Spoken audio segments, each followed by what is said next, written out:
Will the tongue ligament of my spirit never be loosened? Will I always jabber?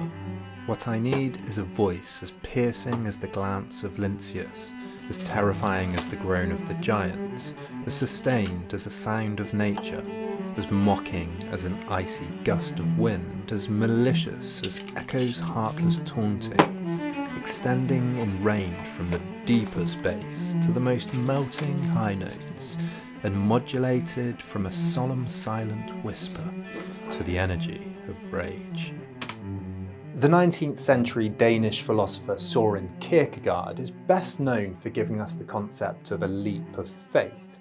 He was a deeply religious thinker, but his ideas have as much relevance for secular lives as Christian ones. He was the grandfather of existentialism, a purveyor of authenticity, and of discovering, amid conflicting beliefs and the demand to conform to the rules of society, who you really are. Although he was born in 1813, his works were not widely read in English until the middle of the 20th century. He published Either Or, his most famous work, in 1843, and in it, through an array of pseudonyms and fictional characters, he discusses competing and often contradictory ways one might live their lives.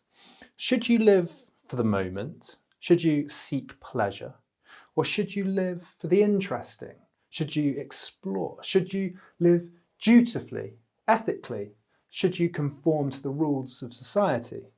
He suggests that ultimately there are three stages of life, three spheres of existence: the aesthetic, the ethical, and the religious.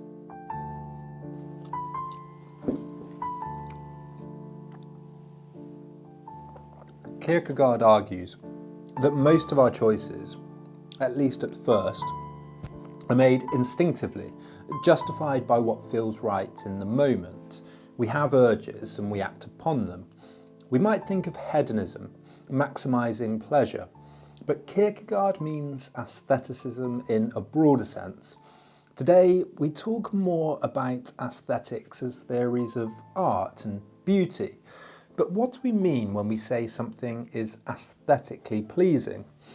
That we find it pleasurable to look at, to listen to taste. Aestheticism, then, is about the immediate sensation, the perception, being in the moment.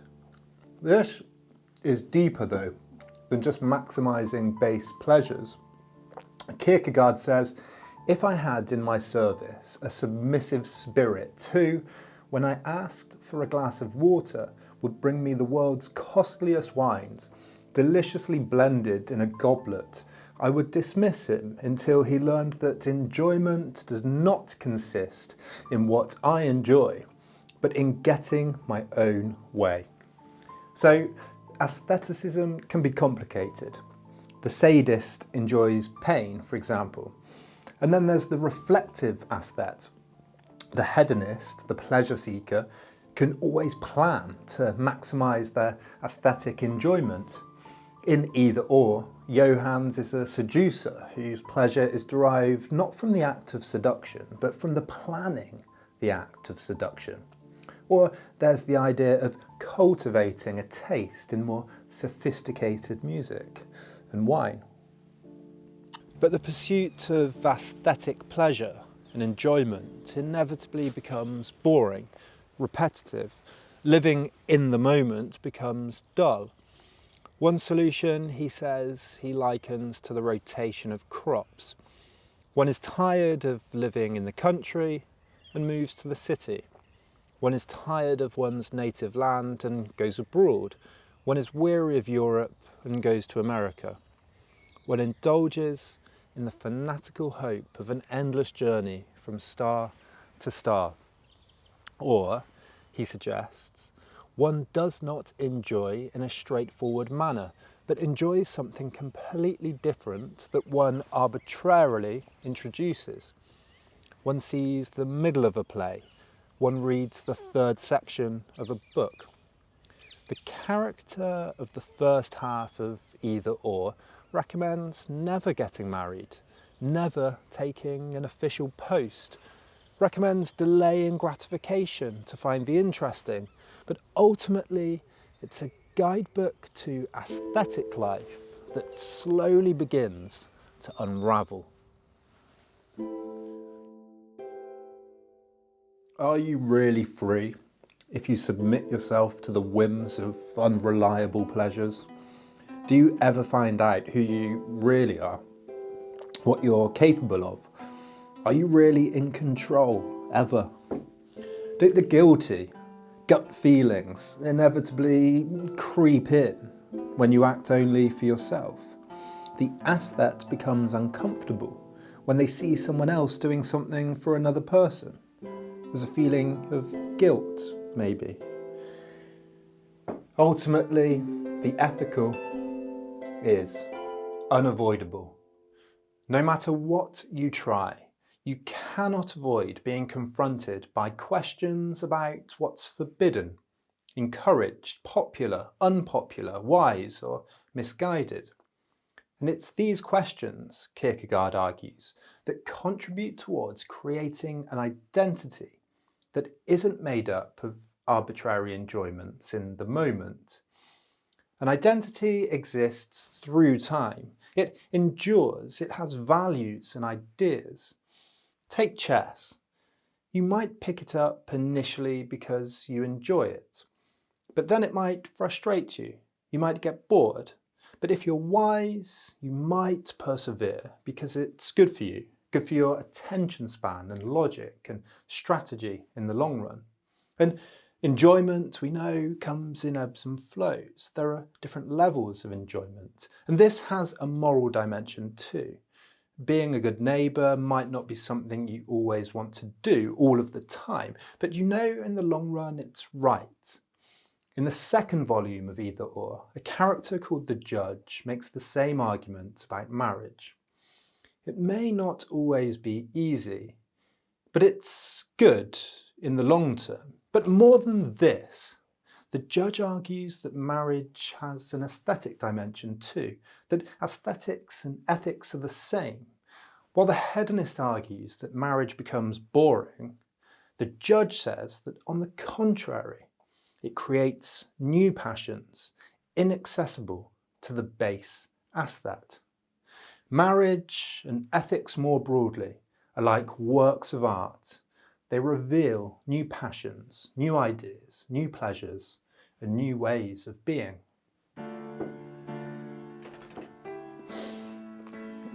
But here's the problem. Whether you follow your base desires as an aesthete, or you fulfill your ethical duties as a partner, a father, a neighbour, a good worker, whatever it is, you're being pushed and pulled around by either those desires or by society at large. How do you know what to do? Which identities, which ethical identities to adopt? Are you a liberal, a Marxist, an existentialist, a Christian, a Taoist, a parent, a mountain climber? These identities seem to come from outside of us, from society. And so how can they ever really be you without you following your own aesthetic desires? And it's not even as simple as doing what you're good at.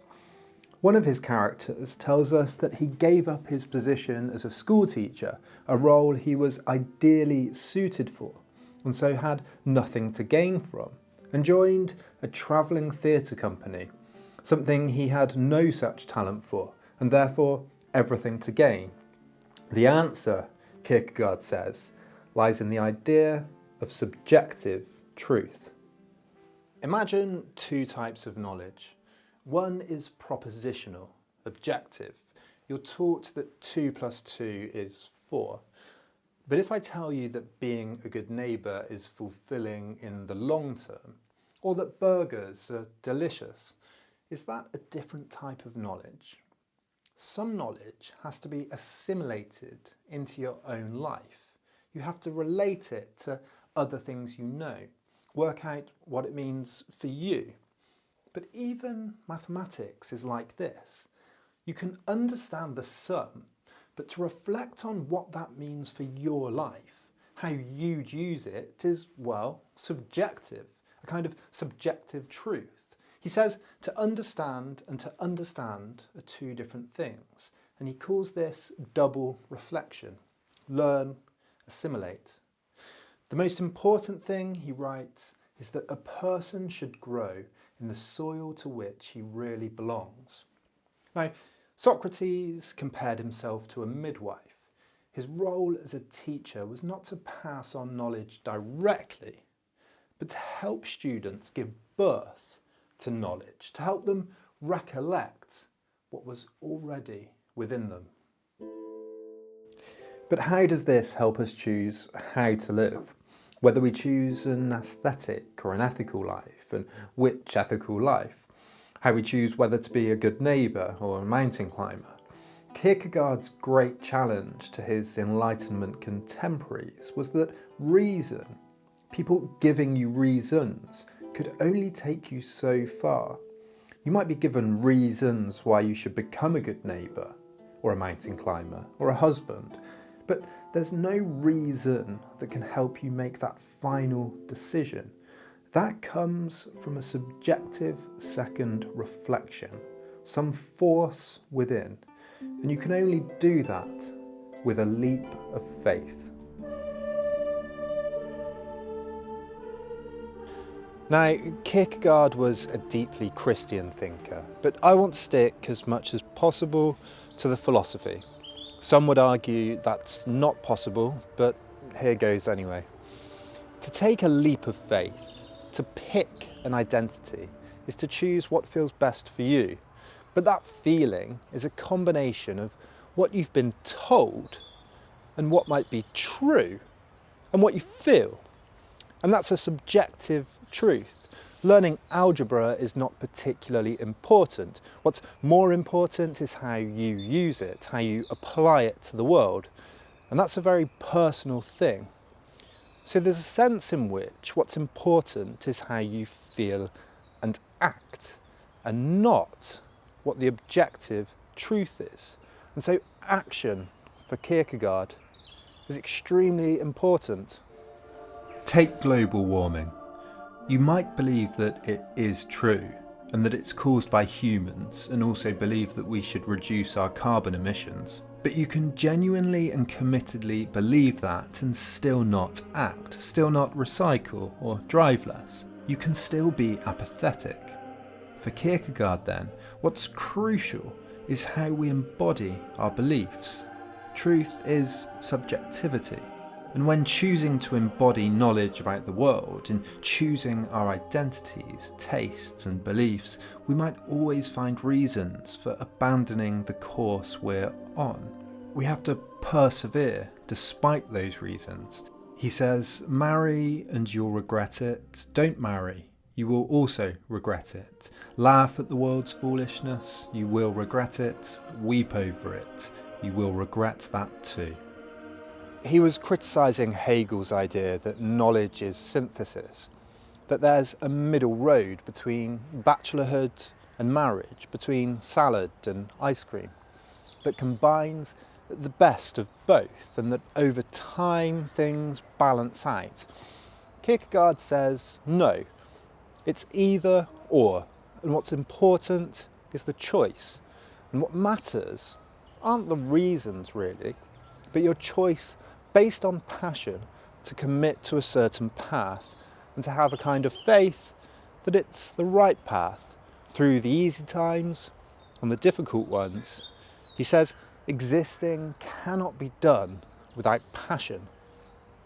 For a subjective thinker, imagination, feeling and dialectics in impassioned existence inwardness are required, but first and last, passion, because for an existing person it's impossible to think about existence without becoming passionate. So how's this religious?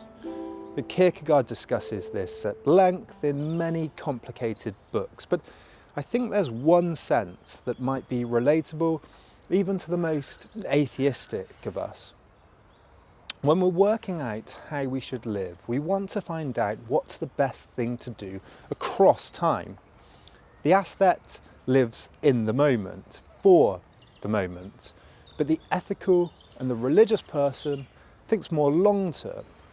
We're looking for rules about life that will be timeless, will be successful on the good days and the bad, tomorrow and in 10 years' time. There's a continuum from the finite and immediate, fleeting moment through to the infinitely true and eternally valid. So this desire to know the infinite, the perfect, the all-knowing is analogous with an infinite, perfect and all-knowing God. We're searching for the highest good, the absolute telos. Kierkegaard scholar Stephen Evans puts it like this: his attitude about eternal life parallels his attitude with respect to God's existence. In neither case do we have objective proof that's sufficient to ground belief.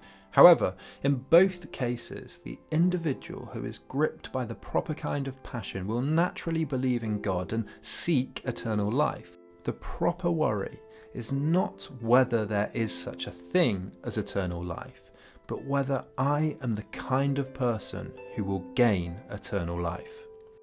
Personally, I'm agnostic, but I think there's a profound link in Kierkegaard between subjective belief, eternally good actions and the pursuit of them, and, as Evans puts it, being the kind of person who would gain eternal life.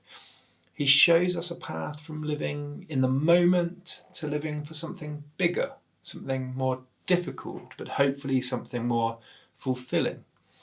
That's one of the key messages you get from reading Kierkegaard, that the big life questions about who you are and how you should live, they can't really be taught, they can't be communicated directly to you. They simply have to be done.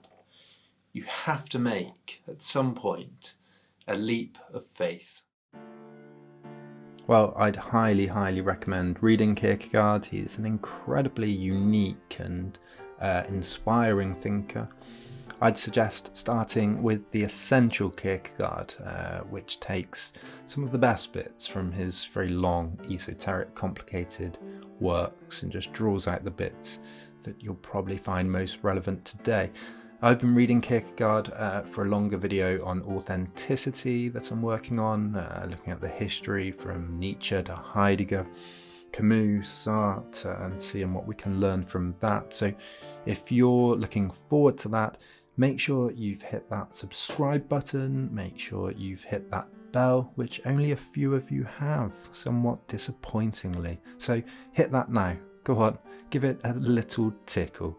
And if you want to be amongst these incredible people scrolling up the screen right now, you can support the channel over on Patreon for as little as $1 per month and get extras like scripts and your name in the credits by going to patreon.com/thenandnow. See you next week.